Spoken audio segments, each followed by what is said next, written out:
প্রিয় বন্ধুরা, রাস্তা দিয়ে যাচ্ছি, যাওয়ার পথে দেখি রাস্তার পাশে একটা বৃদ্ধ লোক বসে আছে।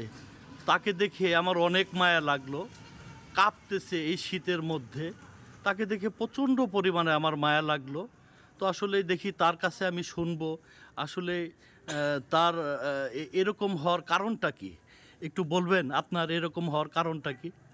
আসসালামু আলাইকুম। বলবো, আমি আগে নড়াচড়া করে খাইতাম, বউ পোলান্ডে ভাত কাপড় দিতাম। 4টা ছেলে আমার, 4টা ছেলে যার যার মতো রিক্সা চালা, রডের কাম করে। কেউ আমাকে দেখতে পারে না, কেউ আমার ভাত কাপড় দেয় না।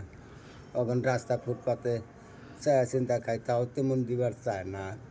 আমি হাঁটতেও পারি না। এখন কী করবো না, রাস্তায় পইরা থাকি শীতের মধ্যে।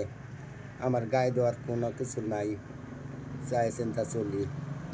তখন আপনারা জানেন আমি কীভাবে চলবো, জিজ্ঞাসা করেন, অসুবিধা নাই। আপনার ছেলে মেয়ে কয়জন আছে? 4 জন।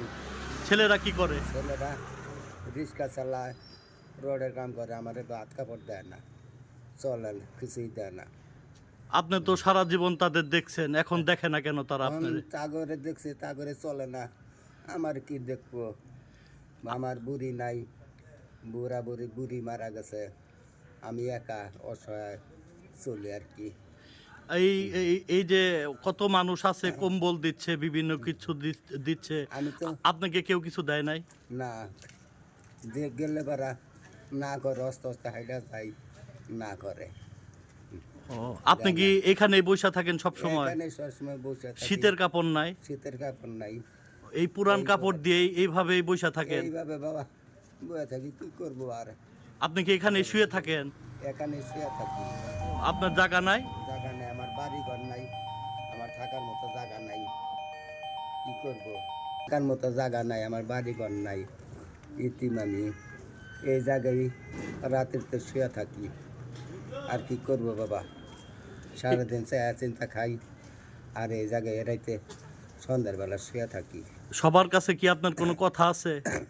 সবার কাছে মন কি কথা বলবো, আমার গরিব মানুষ, অসহায়। যদি কেউ আমার উন্নত করে কিছু সাহায্য দেয়, তাহলে আমি চলতে পারবো আর কি, ভালো চারটে খাইতে পারুন। এইরকম। আপনি হাঁটতে পারেন না? আমি না, আমি হাঁটতে পারি না। দেখি একটু হাঁটাহাঁটি করেন তো। কষ্ট। হাঁটতেও পারেন না আপনি? না, এই অবস্থা? এই অবস্থা। আচ্ছা বসেন, আপনি কষ্ট করে হাঁটাহাঁটির দরকার নাই, আস্তে আস্তে হাঁড়ি। কষ্ট করে বসেন। আল্লাহ। প্রিয় বন্ধুরা, যদি এরকম বৃদ্ধ মানুষের পাশে যদি কারো থাকা যায়, অবশ্যই একটু অনুরোধ ক্রমে এরকম বৃদ্ধ মানুষের পাশে থাকেন। আল্লাহ পাক আপনাদের পাশে থাকবে। সকলের কাছে আমার অনুরোধ থাকবে, এরকম নিরীহ মানুষের পাশে আমাদের সকলেরই দাঁড়ানো উচিত। প্রিয় বন্ধুরা, ভালো থাকবেন সবাই।